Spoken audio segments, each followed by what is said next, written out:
กราบสบายดีและสวัสดีพี่ๆน้องๆ FC ทุกท่านวันนี้มาพบกับบ้าวลุยคนเก่าคนเดิมอีกแล้วพี่น้องเอ๋ยจะได้ก็ขอฝากความฮักและความคิดฮอดไปหาพี่ๆน้องๆ FC ทางฟังไทยนำเด้อเนาะ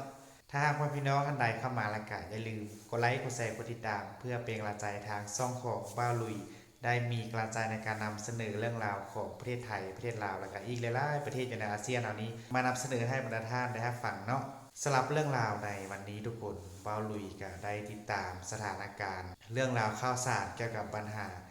สายแดน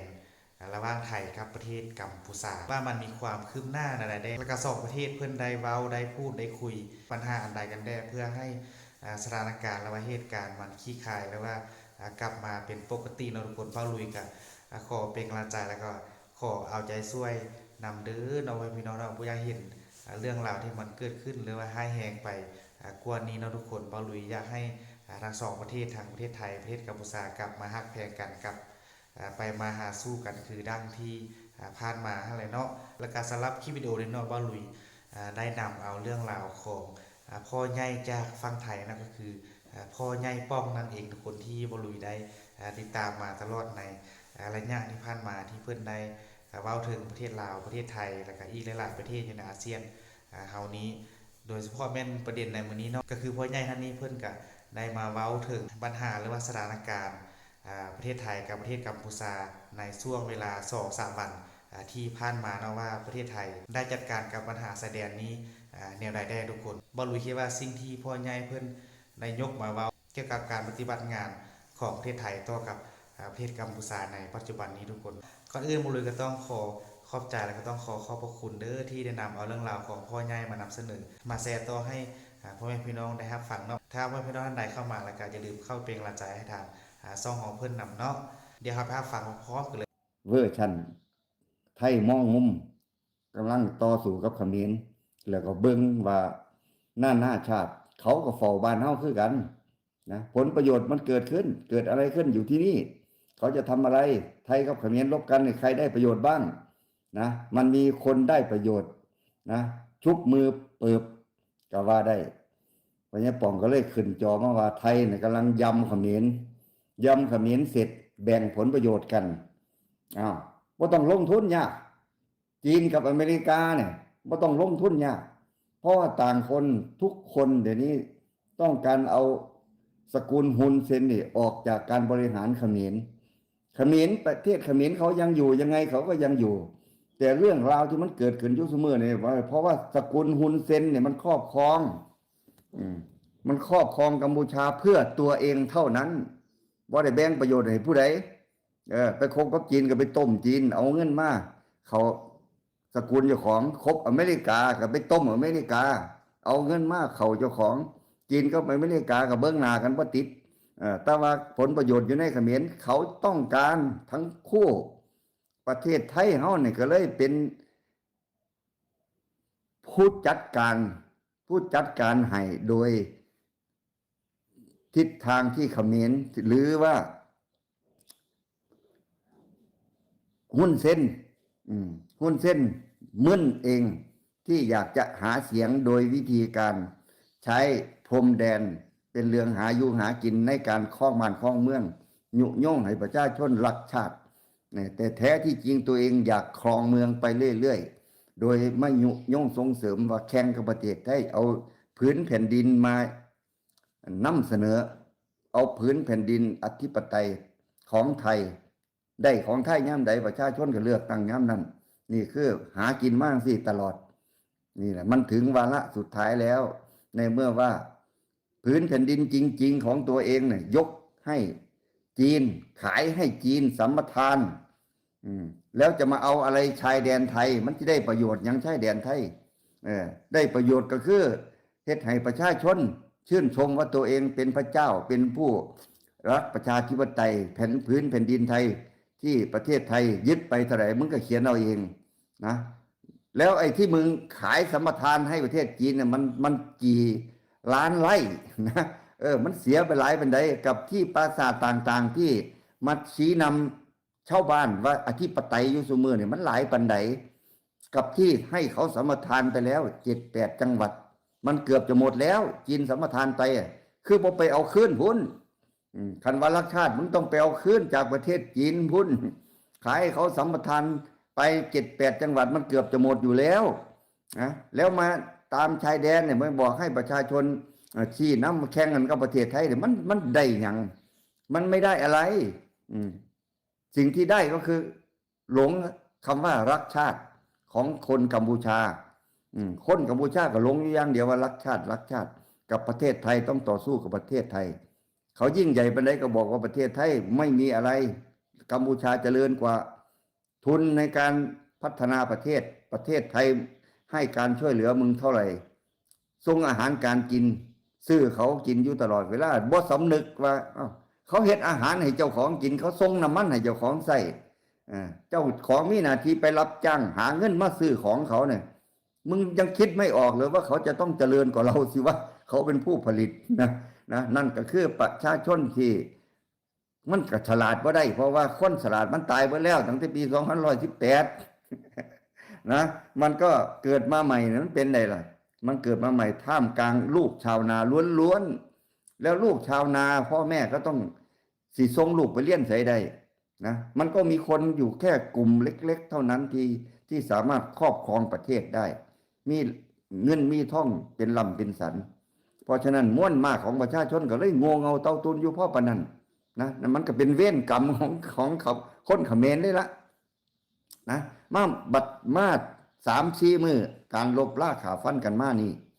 นะมันก็เห็นชัดเจนแล้วผลตอบแทนออกมาว่าไทยกำลังนวดอยู่ตัวนี้ไทยกำลังคั่นสมเขมรคั่นให้มันเป็นสมข้ามือเลยแหละ3 มื้อ 4 มื้อเนี่ยเพราะว่ามันบ่มีเหลืออย่างแล้วที่สิมาต่อสู้เป็นกิจจลักษณะมีเหลืออยู่อย่างเดียวที่พูดกันไม่รู้ใครต่อใครก็พูดกันแบบว่าคือมีเหลืออยู่อันเดียวคือจรวดPSL 30เนี่ยนะ03ยังก็แล้วแต่มีตัวเดียวนะมีตัวเดียวนั่นแหละที่ว่าถ้ามันก็ยิ่งได้หรือยิ่งไม่ได้มันก็ยังมีความหมายอีกว่าจะยิ่งได้วะล่ะมันก็ถ้ายิงได้ก็แปลว่าไปเงื่อนไขถ้ายิงได้ระเบิดตัวนี้มันยาวมันใหญ่เลยขนาด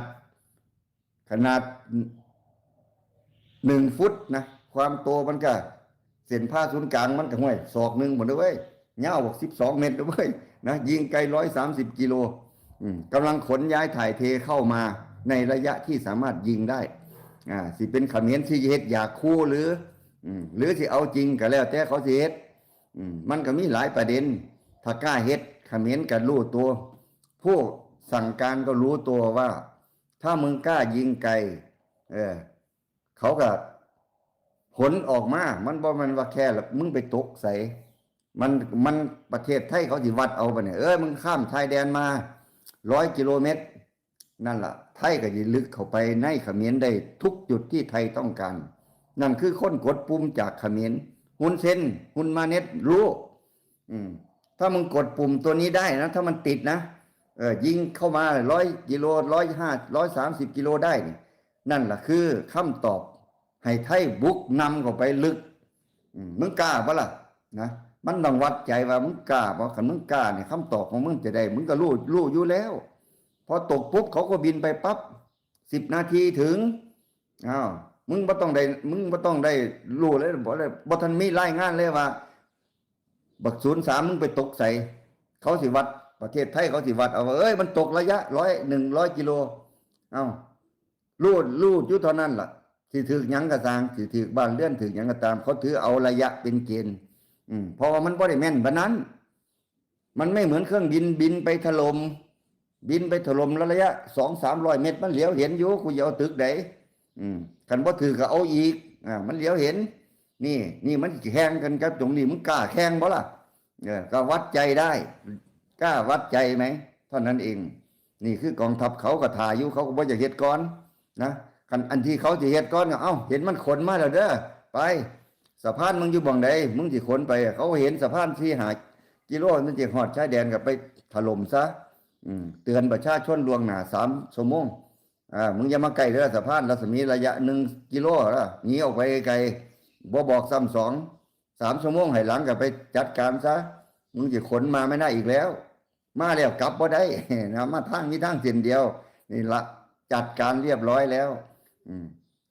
มันจะเหลืออะไรบ้างทีนี้มันเหลืออยู่อันเดียวบัก BM21 ที่เคยเล่นมาตอนปลายเดือนกรกฎาโอ้มีคุณเดชไทยมีไม้ให้ตืมอีกแล้วชื่นใจครับ69 บาทด้วยความขอบคุณครับนะกับจากประเทศไทยเฮ็ดให้เบิ่งแล้วในตั้งแต่เดือนกรกฎาปลายเดือนกรกฎารอบแรกกับ BM21 ถล่มเข้ามาโอ้ไปถือปั๊มน้ำมันไปถือโรงพยาบาลไปถือบ้านประชาชนโอ้เพิ่นคิดว่าได้ผลสุดๆพอยิ่งเขาได้เสร็จโทรศัพท์ไปบอกเขาเจรจาหุ้นเส้นก็สิประกาศชัยชนะพอไทยบ่ทันบุกได้ตอนนั้นไทยบ่ทันบุกพอเพิ่นยิ่งถือปุ๊บเพิ่นก็สิขึ้นโต๊ะเพิ่นถือว่าเพิ่นทำลายไทยได้แล้วหยุดสงครามนะมุกแรกเพิ่นเฮ็ดจังซั่นบัดมุก2เนี่ยไทยมันฮู้ทันแล้ว เขาฮู้ทันแล้วมึงใส่มุกนี่ดิกูรู้แล้วไทยประกาศกาดก่อนล่วงหน้าแล้วว่า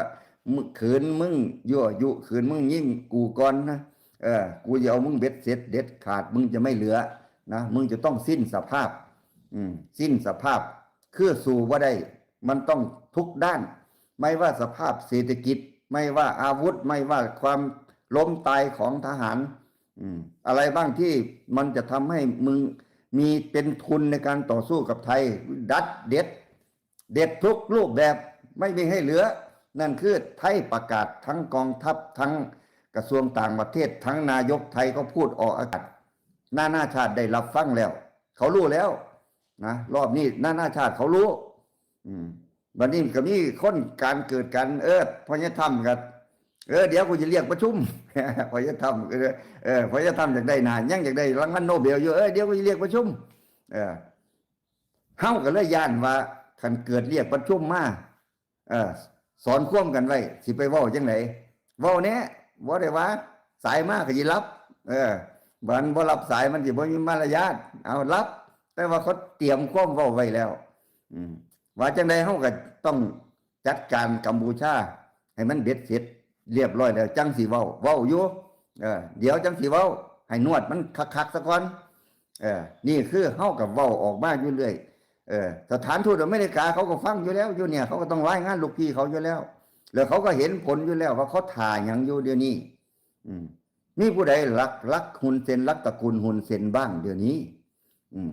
มามองดูเลยผลประโยชน์อยู่ในกัมพูชาเนี่ยเขาสนใจหุนเซนบ่ผลประโยชน์ที่ใครอยากจะมาแสวงผลประโยชน์อยู่ในนี้เดี๋ยวนี้ก็คือจีนกับอเมริกาแต่ไม่ใช่หุนเซนเขาไม่ต้องการหุนเซนแล้วไทยกำลังลุยให้หุนเซนมันอ่อนแอหมดสภาพเนี่ยมันถือใจไผเว้ยมันบ่ได้ถือใจเฉพาะคนไทยอย่างเดียวเด้อเว้ยมันถูกใจจีนถูกใจอเมริกามันคือผลประโยชน์ที่เขาจะได้รับในเมื่อว่าไทยเฮานี่ไปนวดหุนเซนแม่นบ่ล่ะเพิ่งตื่นกำให้กำลังใจครับโอ้ด้วยความขอบคุณครับไทยกำลังนวดไทยกำลังนวดนะกำลังขั้นสมตระกูลหุ้นอยู่เนี่ยนะหมายมึงจำบ่ได้เลยล่ะสับสนเลยละกำลังขั้นสมกำลังย้ำมันอยู่เนี่ยเขาก็เอามันก็เป็นประโยชน์อาวุธก็อาวุธไทยมึงก็ไปซื้อมาจากจีนก็ตามจากอเมริกาก็ตามจากอเมริกาก็ตามเขาก็ได้ประโยชน์ถ้าไทยทำลาย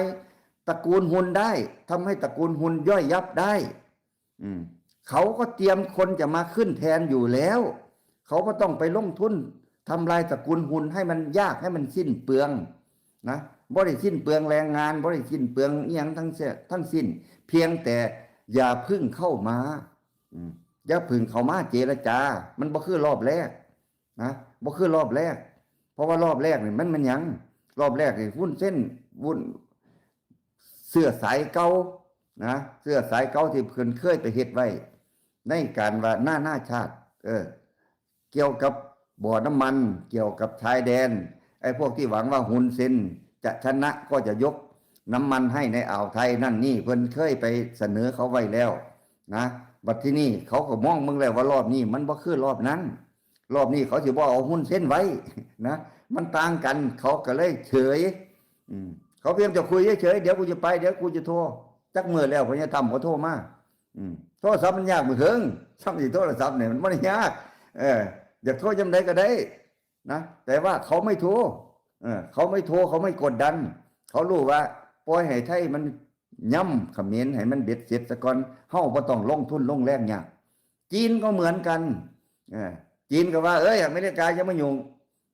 จีนเขาประกาศออกมาแล้วอเมริกาจะมายุ่งโลกที่3จะมายุ่งให้2ชาติเนี่ยเขาจัดการกันเองนั่นคือจีนบ่ได้บอกว่าสิเรียกประชุมแต่จีนไป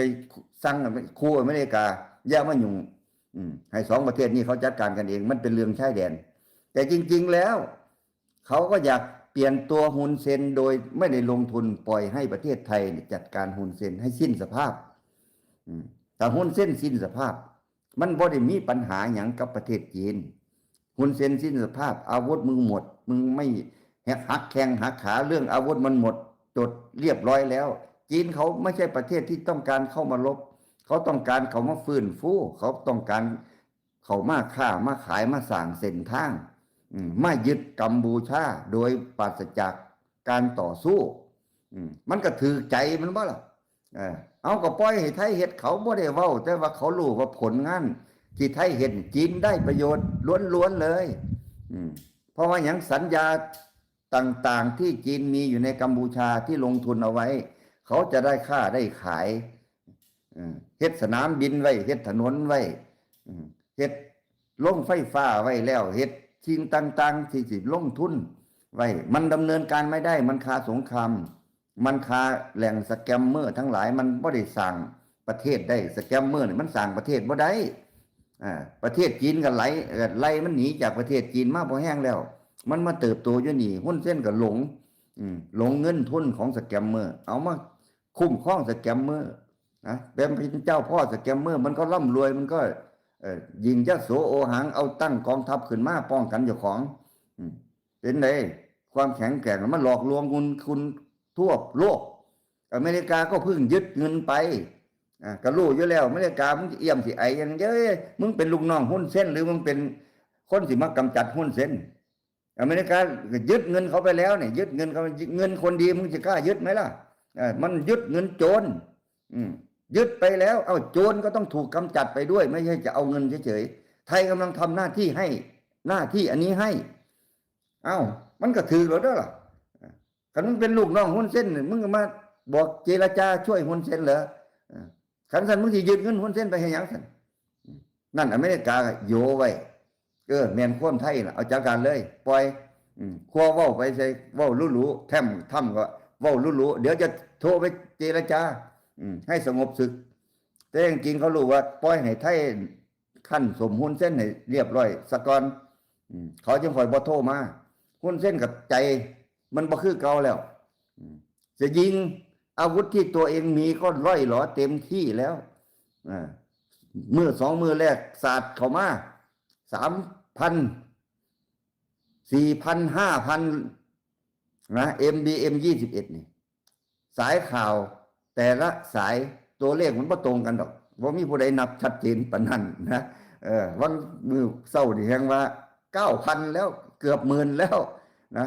ตัวเลขบัก BM 21นี่นะมาสู่มือนี่ยิ่งทีละ 2-3 ลูกเพราะว่าชุดหนึ่งมัน40เด้เที่ยนี้ตะกอนนี่มือ2มือแรกยิงมาเต็มอัตรามีเท่าไหร่ยิงมาเต็มอัตราทั้งกลางวันกลางคืนผู้ลงคนก็ว่า 3,000 ผู้ลงคนก็ว่า 4,000 2มื้อรวมกันแล้ว 8,000 9,000 ว่าเข้าไปแต่ผลเสียหายมันแทบจะไม่มีสำหรับประเทศไทยเลยนะนี่งวดน้อยตัวเดียวหน้าอกจุกตายตัวเดียวนะนอกนั้นก็ถือบ้านแท้บ้านแน่ถือยังแน่ไปมันไม่โดนจุดสำคัญนะประเทศไทยเขาก็เลยยิ่งม่านหมดถิ่มซื่อ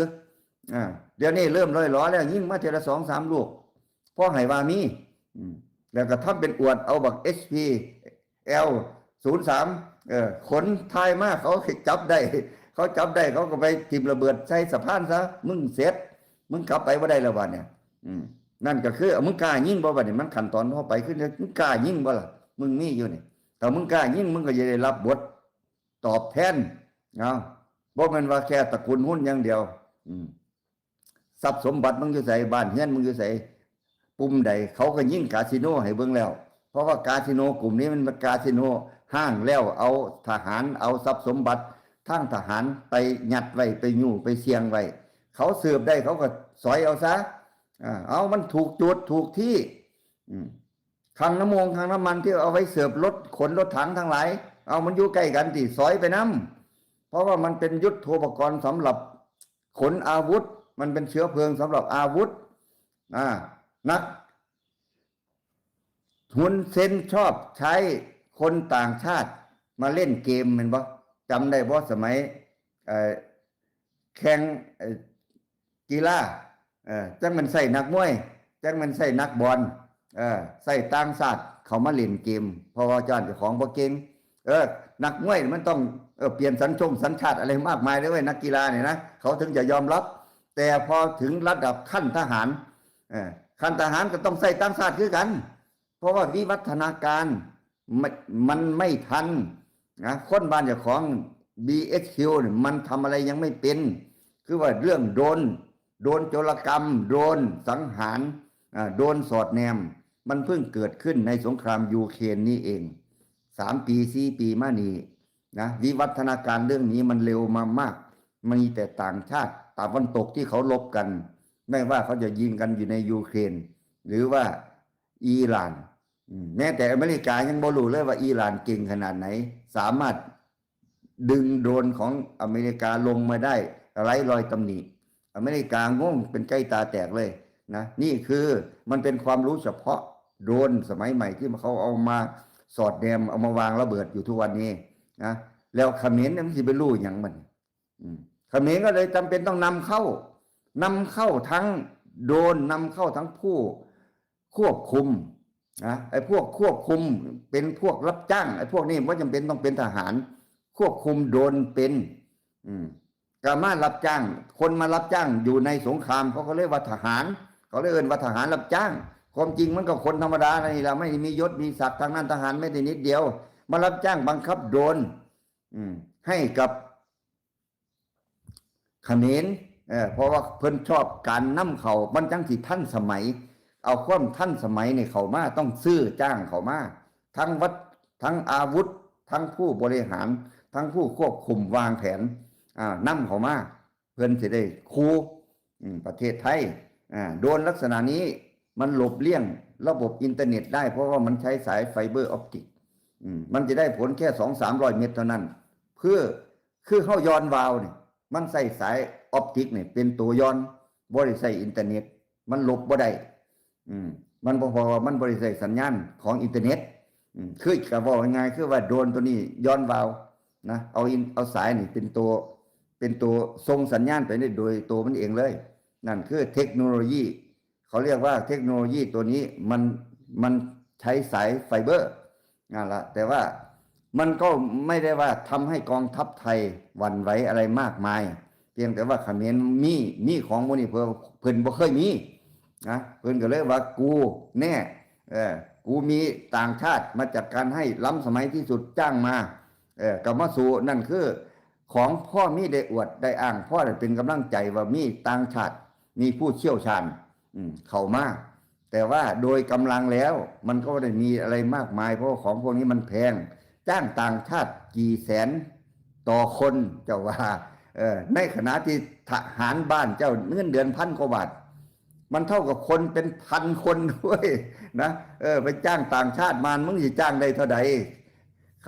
เงินเดือนธรรมดาเขาก็เงินเดือนเป็นแสนอยู่แล้วจ้างเขามาเสี่ยงตายนี่นะมึงกี่แสนบุคลากรเนี่ยราคากี่แสนขันสั้นเขาบอกมาเขาว่าเขมรแดงด้วยว่ามันเอาเขมรแดงไปอบรมด้วยนะของพวกนี้มันแพงบุคลากรเนี่ยมันแพงผู้เชี่ยวชาญเนี่ยมันแพงเจ้ามึงขึ้นจ้างเขาบ่จ้างเขาแล้วเบี้ยวเขาบ่แล้วเขมรมันซื่อสัตย์เมื่อไหร่ให้เขามาเห็นร่องเมืองแล้วเป็นไงเนี่ยมีเงินจ้างเขาบ่ล่ะนะมันจะพัวพันไปสั่นไม่ใช่ว่าจะประสบความสำเร็จเพราะว่ามันเบี้ยวคนได้ทุกคนเบิ่งผลงานแล้วซ้ำนี่อาจจะบ่ให้เงินเขาสิหนีไปนะบ่แม่นว่าสิลงทุนไปมากมายแล้วเงินมันก็หมดแล้วสิไปขอเงินสแกมเมอร์ เออมาช่วยรักษาประเทศมันสิแม่นบ่ล่ะเอาสแกมเมอร์เอามึงก็หักเปอร์เซ็นต์กูไปแล้วอืมมึงมาให้กูอยู่ดิมึงก็หักเปอร์เซ็นต์ไปแล้วค่าคุ้มครองอ่ะกูก็ได้เงินมันก็ส่วนกูส่วนค่าคุ้มครองมันก็ส่วนของมึงเสียกูมาลงทุนเสียจ้างทหารน้ำเนี่ยเอ้ยมันก็บ่แม่นเลยเว้ยมองไหนบ่ปลอดภัยสแกมเมอร์มันก็แตกหนีตัวตัวใหญ่มันก็แตกหนีหมดแล้วนะแล้วก็อยู่ทำไมล่ะกูไปหากินต่อกูไม่มีหน้าที่มาลบมันไม่บ่มีหน้าที่มาลบได้สแกมเมอร์มันไม่มีหน้าที่มาป้องกันตัวเองเพราะว่าที่ไหนปลอดภัยมันถึงไปอยู่แล้วก็ให้ค่าเปอร์เซ็นต์ไปเท่านั้นเองไม่ปลอดภัยก็หนีตัวเนาะอย่าสหวังว่าสิเอาเงินสแกมเมอร์มานะเป็นไปบ่ได้เลยแล้วเงินหุ้นเซ็นล่ะมึงจะกล้าจ้างบ่เงินเจ้าของนะเงินเจ้าของมันเงินกับแพงไว้แบ่งลูกแบ่งหลานแบ่งผู้ใดไปเบิดแล้วเตรียมตัวเตรียมกายเตรียมที่จะหนีออกต่างประเทศไปขอสัญชาติยุโรปขอสัญชาติออสเตรเลียลูกหลานหุ้นเส้นเป็นสัญชาติอื่นหมดแล้วคือมือเนี่ยนะพร้อมที่จะหนีออกจากต่างประเทศพอลูก2 คนหัวใหญ่ๆนี่ค่อยอยู่ว่ามือใดมันจะถึงวันจบเพราะเกมสุดท้ายก็คือขอให้เคลียร์พื้นที่ได้เบิดแล้วก็หนีคือกันว่ามันว่าสิอยู่ได้หุ้นเส้นสิอยู่บ่ได้เพราะว่าก็รู้ตัวแล้วว่าจีนเขาก็จะส่งผู้นำคนใหม่เข้ามาประกบถ้ามึงยังอยู่นะขวางหูขวางตาเขาเสมอนี่เขาจะส่งมาประกบเลยถ้ามึงหนีได้ก็ดีแต่ถ้ามึงมึนอยากจะอยู่เขาก็จะส่งคนมาประกบตัวนี้แข็งแรงอยู่ทรัพย์สินยังเหลือก็ปล่อยให้มันทำไปก่อนมึงอยากสู่ก็ประเทศไทยสู่ไปมึงอ่อนเมื่อไหร่มึงก็มาป่ะเนี่ยปันเซเว่นทาละหิวเมื่อไหร่ก็มาประเทศจีนยอมรับประเทศจีนบอกแล้วว่ามึงหิวเมื่อไหร่ก็มามึงสู้เขาไม่ได้เมื่อไหร่มึงก็มาเขาบ่อยากขานะเขาบ่อยากขามันจิ้มนะไหนก็เคยคบกันมานานนั่นละหุ้นเส้นขออยู่ต่ออยู่ก็อยู่ไปแล้วแนวโน้มล่ะแนวโน้มจะชนะไม่มีเพราะว่ามันไม่มีทางลงอเมริกาคือกันจะมาโทรมาสั่งหยุดหยุดเฮ็ดหยังประเทศไทยกำลังได้เปรียบประเทศไทยได้เปรียบอเมริกาก็จะสมรังสีเข้ามาเป็นผู้นำคนใหม่หุ้นเซ็นกำลังเสียเปรียบก็ให้ปล่อยให้ไทยย่ำลงไปที่ล่ะมันก็ถือสเปคมันบ่ล่ะบ่ได้เสียค่าหยังก็ปล่อยให้ประเทศไทยบ่ได้ลงทุนอะไรเลยไทยเขากำลังจัดการเขมรให้อยู่แล้วจัดการหุ้นเซ็นให้อยู่แล้วถ้าหุ้นเซ็นอ่อนแอสมรังสีก็ได้เป็นง่ายขึ้นลงทุนน้อยลงอเมริกาก็มองจุดดีออกคือกันก็ปล่อยให้ประเทศไทยเล่นไปซะก่อนเลยเว้ยนวดมันไปเรื่อยนวดมันไปเรื่อยขั้นสมไปเลยเฮ็ดมั่มเลยนะเสร็จแล้วมาแบ่งผลประโยชน์กันถ้าหุ้นเซ็นอ่อนแอต่ำๆสุดๆนะอเมริกาก็จะเอาสมรังสีเข้ามาหาเสียงเลือกตั้งเขาก็รักสมรังสีอยู่แล้วเพราะผลงานสมรังสีเมื่อปี2518ก่อนสมรังสีจะออกจากเขมรไปนี่เรตติ้งสมรังสีตั้ง 84%หุ้นเซ็นกับเจ้าของนโรดมได้เพียงคนละ 7% เท่านั้นนั่นคือผลงานของสมรังสีอเมริกาเขารู้แล้วว่าถ้าเอามาแข่งขันกันแบบประชาธิปไตยเพราะอเมริกาชอบประชาธิปไตยถ้าหุ้นเซ็นอ่อนสุดๆหมดแรงหมดกำลังใจหมดทุกสิ่งทุกอย่างเพราะว่าต่อสู้กับประเทศไทยอยู่มันต่อสู้ไปเพราะว่ารู้อยู่แล้วว่าทัพไทยอาวุธเขาเยอะอะไรเขาก็เยอะนะมึงยังมาตอแยขับไทยอยู่มึงไม่รู้ชะตากรรมมึงเหรออเมริกากับหัวเราอยู่นั่นละปล่อยให้เฮ็ดปล่อยให้ประเทศไทยเฮ็ดไปเรื่อยๆรถเอาหุ้นเซ็นหุ้นมาเน็ตให้มันอ่อนกำลังให้มันหมดแรงให้มันหมดทุนทรัพย์ให้มันขาดความนิยมนะประชาชนเขาง่วงออกแล้วว่าหุ้นเซ็นสู้เพื่อตัวเองไม่ได้สู้เพื่อชาติปล่อยให้ประชาชนปล่อยให้ทหารตัวเองตายชายแดนไม่มีมูลค่าอะไรเลยนะประชาชนก็อดอยากเขาสิเดินขบวนเขาก็ยังย่านอยู่เสมอเนี่ยถ้ามันอ่อนแอลงเรื่อยๆเงินก็หมด BSQ ก็หนีทับมันก็คนที่มันกำลังจะต่อสู้คนที่เขากำลังจะเดินขบวนต่อสู้หุ้นเซ็นแม้ว่าประชาชนม็อบประชาชนเขาก็จะเข้มแข็งขึ้นเขาจะกล้าขึ้นเรื่อยๆเขาสืบมาอยู่แล้วสมรังสีก็นวดเขามาส่งเจาะระบบอินเทอร์เน็ตจากวันเกตเวย์ทั้งหลายเกตเวย์ภาษากูเอาสตาร์ลิง เอาสตาร์ลิงส่งมาเลยมึงบังคับไม่ได้มันเกตเวย์แล้วเขาก็ลิงก์ออกไปสตาร์ลิงมึงบังคับไม่ได้มันไม่ใช่ใยแก้วเขาก็รู้ข่าวสารจริงๆว่าเป็นยังไงเอาอเมริกาก็ส่งสตาร์ลิงเอาเปิดเลยรับสตาร์ลิงทำให้คนในประเทศรู้ข่าวความเป็นจริง ว่าฮุนเซนมันหลอกอะไรสูอยู่ทุกวันนี้ เอาเป็นอย่างไรเนาะพี่น้องหลังจากที่ได้รับฟังในเบื้องในสมเรื่องราวมุมมองความคิดของพ่อใหญ่ที่เพิ่นได้เว้าถึงสถานการณ์หรือว่าปัญหาสายแดนของประเทศไทยกับกัมพูชาในปัจจุบันโดยเฉพาะมันอยู่ในระหว่าง 2-3 วันที่ผ่านมาเนาะที่ว่าเกิดมีการต่อสู้เลยมีการขัดแย้งกันดังที่เราได้รับฟังพ่อใหญ่เพิ่นเว้ามาแล้วเนาะโดยปัจจุบันนี้ประเทศไทยเพิ่นก็จะบ่ยอมอ่อนหรือว่าบ่ยอมถอยดังที่พ่อใหญ่ได้เว้ามาหั่นแหละทุกคนก็คือจะนวดจะย้ำแต่ก็บ่ฮู้ว่านับแต่นี้ต่อไปจะเกิดอีหยังขึ้นอีกระหว่างประเทศไทยกับประเทศกัมพูชาทุกคนบ่ลุยก็บ่อยากให้เหตุการณ์ดังกล่าวมันร้ายแรงไปกว่านี้เนาะอยากให้สองประเทศปรับความเข้าใจกันกำฮักแพงกันคือเก่าหั่นแหละเนาะแล้วก็จะมีอีกหลายๆเรื่องราวเนาะที่พ่อใหญ่เพิ่นเว้าถึงประเทศกัมพูชาทุกคนคือว่าหั่นแหละเนาะคนเฮาประเทศไผก็ฮักทุกคนดินแดนไผก็บ่อยากเสียไปทุกคนมันก็ต้องฮักชาติแหละเนาะบ่ว่าจะเป็นคนลาวคนไทยคนกัมพูชาเราอีกหลายๆประเทศอยู่ในโลกเฮานี่ก็บ่อยากเสียดินแดนแล้วว่าเสียอธิปไตยไปเนาะบ่าวลุยก็เป็นคนหนึงที่ว่าเข้าใจคนทั้งสองประเทศว่าจะเป็นคนไทยคนกัมพูชาเนาะจะได้ก็ขอให้สถานการณ์ดังกล่าวนี้คลี่คลายและกลับมาเป็นปกติเนาะทุกคนแล้วก็ให้พี่น้องที่ได้ฟังพ่อใหญ่เพิ่นเว้ามามีความคิดใดหรือว่ามีอันใดอยากจะเพิ่มเติมก็สามารถคอมเมนต์ให้บ่ลุยได้รับรู้นำเนาะสำหรับวันนี้บ่ลุยก็จะขออำลาพระเจ้าให้พี่น้องไปเพียงส่ำนี้เด้อเนาะสุดท้ายนี้ขอกล่าวคำว่าสบายดีบ๊ายบาย